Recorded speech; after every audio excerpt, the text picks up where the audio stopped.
là, on a le SUV de la SIL, donc la SIL U, donc avec des feux signalétiques très tirés, très toussés. Et là, vous avez donc des feux 100% LED qui sont ici. Vous pouvez savoir. Vous avez donc la caméra qui est à l'avant, donc faut pas oublier que vous aurez des caméras à 360 degrés qui sont avec ceci, des pneus Michelin de 135/50 R19, bien sûr avec des jantes qui sont assez aéro normales parce que c'est des voitures 100% électriques. On va passer vers l'arrière.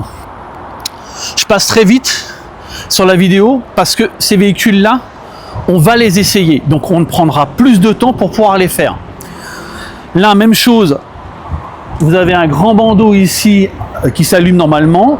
Vous avez une caméra 360, donc vous avez une caméra aussi à l'arrière. Ouverture du coffre automatique. Vous devez être dans les 300 litres à peu près. Hein. Bien sûr, là, vous avez un kit anti-crevaison. Là, voilà. Parti, fermeture. On va passer aux places arrière pour voir ce que ça donne. On y est. Je vais juste régler mon siège. On passe à la place arrière. Donc, là, c'est moussé. Pareil, ici. Belle finition avec de l'aluminium ici. Ici aussi. Là. Alors, on peut s'apercevoir quand même que vous avez des plastiques qui sont durs sur la partie basse, mais beaucoup de marques maintenant le font, même le haut de gamme, malheureusement.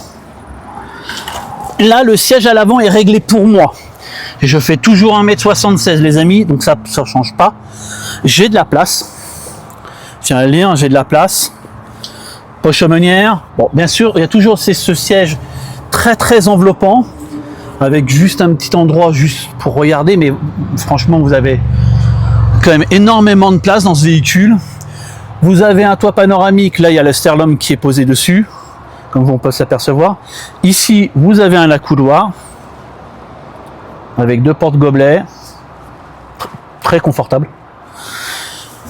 Je reprends ici, vous avez les désoréateurs à l'arrière, plancher totalement plat, comme on peut s'apercevoir, 2 prises ici pour les personnes à l'arrière, pour pouvoir, qu'on s'appelle, brancher leur téléphone.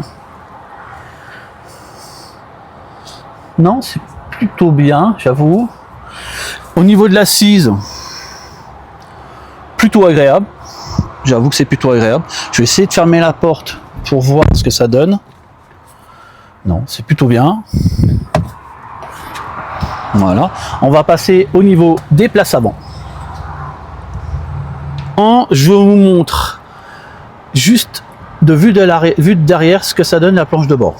Et maintenant, on y va. Alors, on passe sur la partie avant. Donc la contre-porte. Ici, du laqué. Vous avez aussi un peu style aluminium. Là, ici, pour poser votre coude. Tout ce qui est ouverture des fenêtres. Automatique, bien sûr. Là, vous avez pour ouvrir le coffre directement d'ici. Ici, vous pouvez mettre largement une bouteille d'1,5 litre. Siège électrique, siège ventilé. Je monte à l'intérieur. Chargeur à induction. Je vous montre. Chargeur à induction juste ici. Vous en avez 2. Ici, on peut s'apercevoir que vous avez la commande de boîte de vitesse. Les réglages qui sont ici pour les feux de détresse. Ici les modes, ici le réglage pour le volume de son, et ici vous avez mode automatique. On reprend exactement la même chose. Un écran qui pivote. Vous pouvez le mettre de plusieurs façons. Ça, c'est vraiment le style BYD avec cet écran qui pivote. Là, même chose, vous avez un écran qui est juste situé devant vous avec toutes les informations. Par contre, là, vous n'avez pas d'affichage tête haute comme on peut s'apercevoir juste là. On prend la boîte à gants qui est plutôt profonde.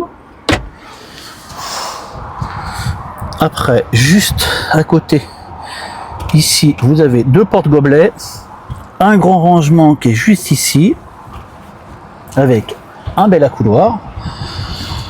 Pour l'instant, je dirais que l'assise est plutôt agréable. Le volant que vous avez juste là, avec un mets-plat juste ici. Non, c'est plutôt bien, j'avoue. Ici, un petit rangement à lunettes. Voilà. Donc, pour celle-ci, on attaque la prochaine.